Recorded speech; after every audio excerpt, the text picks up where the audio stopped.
दोस्तों, क्या आपने कभी ये सोचा है कि आखिर कुंभ मेले के स्नान में लोग इतनी भारी मात्रा में क्यों पहुंचते हैं? आखिर साधु संत कुंभ स्नान के लिए इतने लालायित क्यों रहते हैं? आप सभी ने तो ये गौर किया ही होगा कि कुंभ के शाही स्नान के लिए सबसे पहले उच्च कोटि के नागा साधु संत ही जाते हैं। उसके बाद स्टेज बाय स्टेज अन्य साधु संत स्नान के लिए जाते हैं। उसके बाद आम श्रद्धालु स्नान के लिए जाते हैं। परंतु किसी ने भी ये गौर नहीं किया कि जब नागा साधु एक विशेष मुहूर्त में कुंभ स्नान के लिए जाते हैं तो कई नागा साधु वापस लौटकर नहीं आते।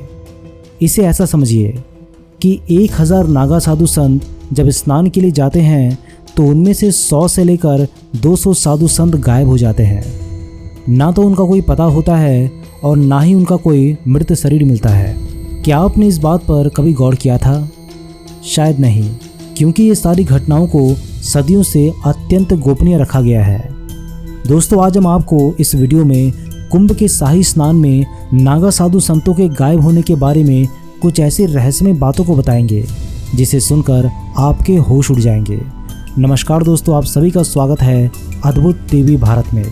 वीडियो अच्छा लगी तो वीडियो को लाइक, शेयर और चैनल को सब्सक्राइब करना मत भूलिएगा। महाकुंभ ये एक बहुत ही रहस्यमय और गूढ़ आध्यात्मिक प्रक्रिया है दूसरी दुनिया से जुड़ने का।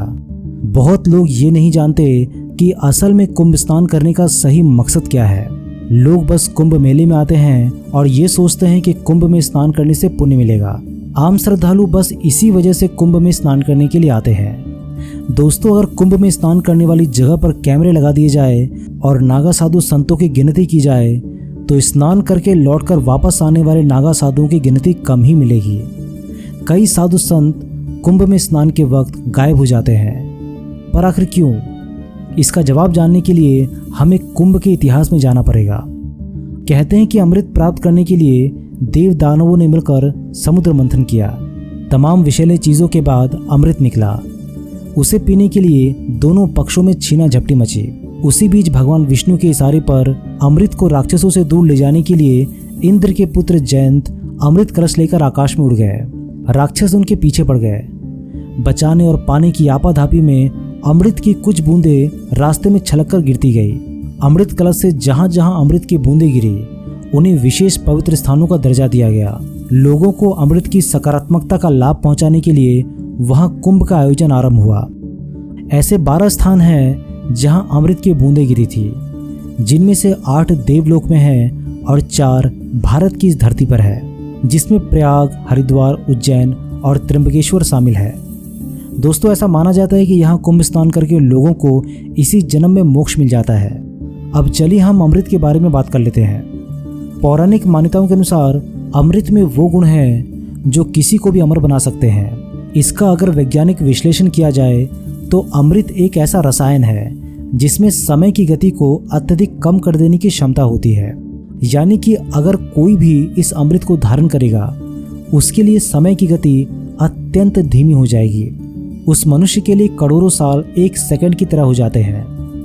अब यहाँ पर एक सवाल उठता है कि आखिर इतनी भारी मात्रा में नागा साधु संत सबसे पहले कुंभ के शाही स्नान के लिए लालायित क्यों रहते हैं? आखिर ऐसी क्या खुशी मिलती है उन्हें कुंभ स्नान करके?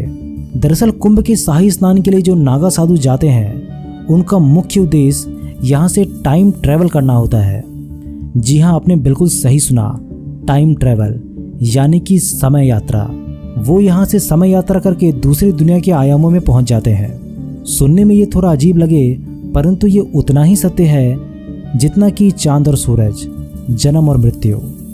इस उद्देश्य से कुंभ आयोजन आरंभ हुआ, जिसमें पहले सिर्फ वही लोग स्नान करते हैं जो सक्षम साधक हैं, जिन्हें समय यात्रा का महत्व पता था, जिन्हें जन्मों से अधूरी साधनाएं पूरी करने के लिए समय यात्रा करके एक काल से दूसरे काल में जाने की जरूरत होती थी।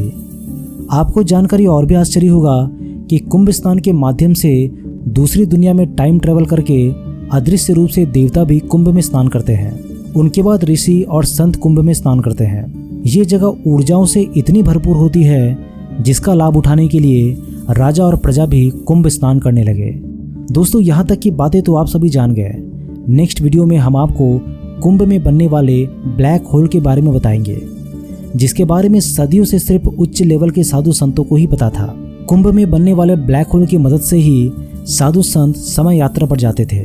आखिर कुंभ में ब्लैक होल क्यों बनता है और आखिर कुंभ मेले का स्थान हर बार क्यों बदलता है, इसकी पूरी जानकारी आपको इस वीडियो के अगले भाग में मिलेगी। आगे आने वाली वीडियोस बहुत इंटरेस्टिंग होने वाली है, इसलिए वीडियो को लाइक, शेयर और चैनल को सब्सक्राइब जरूर कर दीजिएगा। मिलता हूँ एक नए वीडियो में, तब तक के लिए नमस्कार।